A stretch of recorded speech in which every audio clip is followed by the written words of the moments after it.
जेकॾहिं मां तव्हांखे चवां त -3 माइनस ख़ाल बराबरि -4, छा तव्हां वीडियो पॉज़ करे हीउ ब्लैंक जेको आहे ख़ाल आहे इहो भरे सघो था? अचो त पाण गॾिजी हिन हिसाब खे हल था कयूं। सो हिन हिसाब खे हल करण जे लाइ पाण खे हिकिड़ी नंबर लाइन ड्रा करणी पवंदी। सो हीअ थी वई पंहिंजी नंबर लाइन। हाणे पाण चवंदा पंहिंजे हिसाब ते त -3 मंझां अहिड़ो कहिड़ो अदद कट कजे जो जवाबु अचे -4। फर्ज़ कयूं था हिते पंहिंजी नंबर लाइन ते आहे 0 ऐं हीअ आहे 1। अगरि असां खॿे पासे हलूं त हीअ असां वटि -1 -2 -3 -4 -5 ऐं अॻिते इहा लाइन हलंदी रहंदी। अचो त हिनखे नंबरिंग ॾियूं -1 -2 -3 -4 ऐं -5। सो अचो त -3 खां स्टार्ट था कयूं। सो हीअ आहे -3 ऐं नंबर लाइन ते हिते आहे पाण वटि -3 ऐं पाण खे जिते पहुचणो आहे उहो आहे -4 ऐं नंबर लाइन ते -4 आहे हिन जॻह ते। हाणे इन जो मतिलबु इहो थी वियो त असांखे 3 खां 4 जी तरफ़ वञिणो पवंदो, यानी लेफ्ट साइड वञिणो पवंदो या खॿे पासे वञिणो पवंदो। खॿे पासे वञण जे लाइ हिकु यूनिट असां नेगेटिव करे सघूं था या वरी असां प्लस इंटू -1 लिखी सघूं था।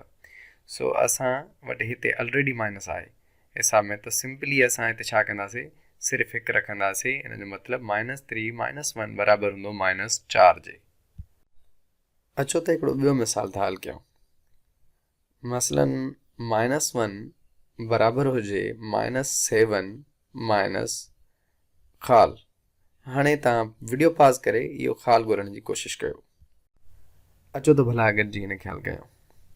सो हिनखे हल करण जे लाइ पाण खे नंबर लाइन ड्रा करणी पवंदी।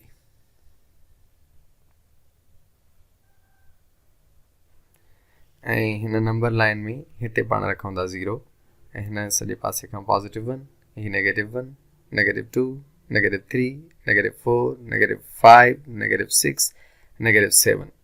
सो -7 पाण हिते लिखी बि छॾियूं था। सो -8, -9, -10।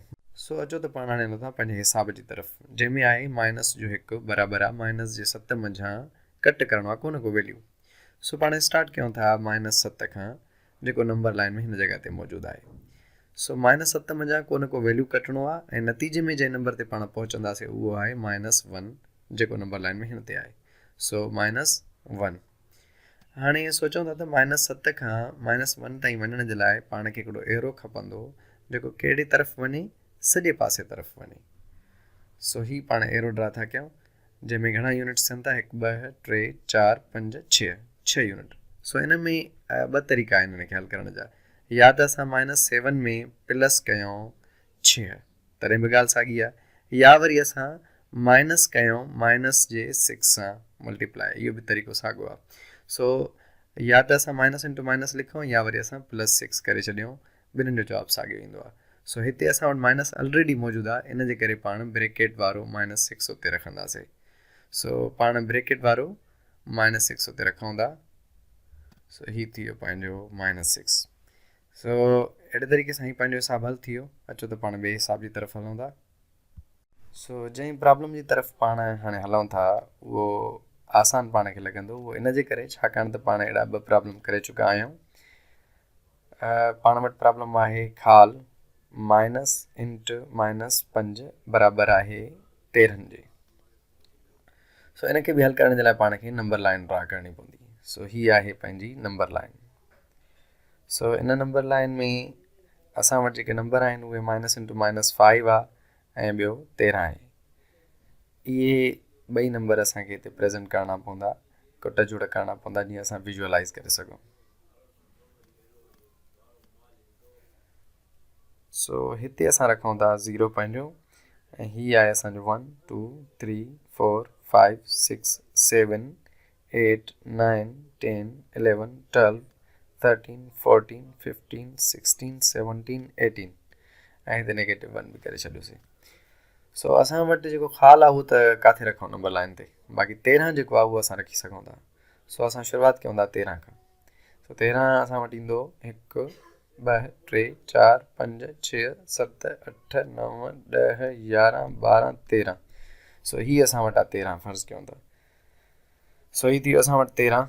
हाणे जेको असां वटि ही नंबर आहे माइनस इंटू माइनस 5 इन जे बारे में पाण अॻु में पढ़ी आया आहियूं त इहो माइनस इंटू माइनस लिखूं बि ॻाल्हि साॻी आहे या असां हिनखे प्लस 5 रखूं बि ॻाल्हि साॻी आहे। सो असां हिनखे रखूं था प्लस 5। इन जो मतिलबु इहो थियो त को हिकिड़ो नंबर आहे जेको 5 स्टेप्स मूव थियो आहे त 13 ते पहुतो आहे। सो 5 स्टेप्स हिकिड़ो एरो पाण ड्रा कयूं था। फ़र्ज़ु कयूं था हिकिड़ो एरो आहे जेको 5 स्टेप्स मूव थियो आहे त 13 ते पहुतो आहे। इन जो मतिलबु इहो थियो त पाण 13 खां 5 स्टेप अचूं पोइ हिते। सो 1 2 3 4 5 हिन जॻह तां हिकिड़ो एरो स्टार्ट थींदो जेको 13 ते पहुचंदो। हाणे इन खां पोइ हिते पाण वटि केतिरा नंबर हूंदा 5 खां त पाण वटि ऑब्वियसली पोयां जेके नंबर हूंदा उहे 8 हूंदा। सो हिते पाण वटि जवाबु आहे 8। इन जो मतिलबु 8 माइनस इंटू माइनस 5 बराबरि हूंदो 13 जे। सो माइनस इंटू माइनस असां अॻु में पढ़ी आया आहियूं त प्लस हूंदो आहे। सो इन जे करे 8 अगरि असां माइनस कयूं कंहिं माइनस जे नंबर मां त उहो 13 थींदो। पाण हिनखे कुझु इन तरीक़े सां बि सम्झी सघूं था जीअं 3 माइनस 2 बराबरि 1 जे त पोइ 3 बराबरि थी वेंदो 1 प्लस 2 जे। यानी जेको माइनस वारो नंबर आहे उहो पाण प्लस में बि तब्दील करे सघूं था। सो अहिड़े तरीक़े सां ही बि माइनस इंटू माइनस प्लस में तब्दील थी वियो आहे जंहिंजे करे इहो 13 जे बराबरि थियो। पाण हिनखे ईअं बि करे सघूं था 13 माइनस जी जॻह ते प्लस ऐं ही माइनस 5 इहो ॾिसूं त बराबरि छाजे हूंदो। सो इहो कहिड़ो नंबर हूंदो त हिते बि साइंस पाण मल्टीप्लाई थींदियूं ऐं 13 मां 5 कटिजी वेंदा त बक़ाया घणा बचंदा 8 बचंदा। सो जॾहिं ऑपरेशन्स पाण मल्टीप्लाई थींदा आहिनि त साइनूं तब्दील करे छॾींदा आहिनि।